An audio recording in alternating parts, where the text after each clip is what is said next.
ev ciwan û şîniyên bajarê Kobanê ne ji bo şermezarkirina êrişa li dijî navenda ciwanên Minbicê û piştevanîkirina wan meşek li dar xistin. Meşê dibin duruşmeya li dijî êrişên dagirkeriyê cenga azadiyê serbixin û azadiya rêbera Bom Silger bikin ji qada jina azad dest pê kir.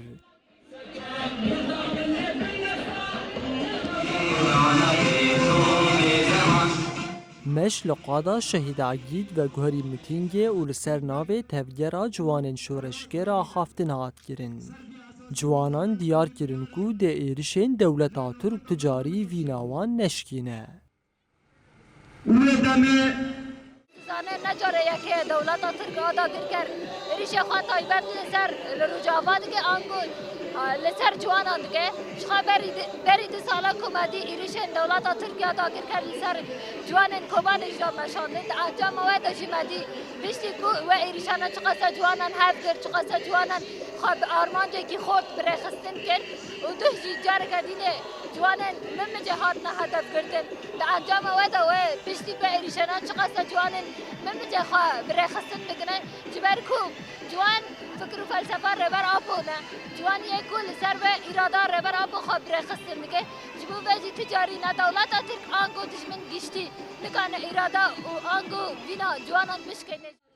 Herwiha ciwanan tekez kirin ku ew ê xebatên xwe hîna geştir û berfirehtir bikin. Sevan deme birîndar bibûn, dewleta Tirk her tim dixwaze êrişê xwe ser ciwana be,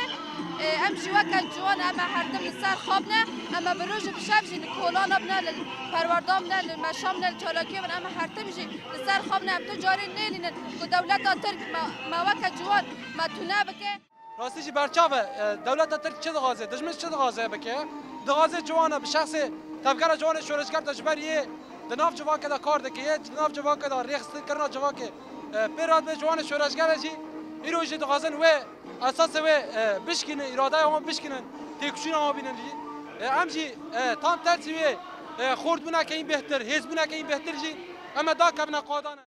Beriyanha bi 2 salan dewleta Tirk dagirker navendekê ciwanan ya li bajarê Kobanê hedef girt û di encamê de 6 endamên tevgera ciwanên şoreşger şehîd bûn.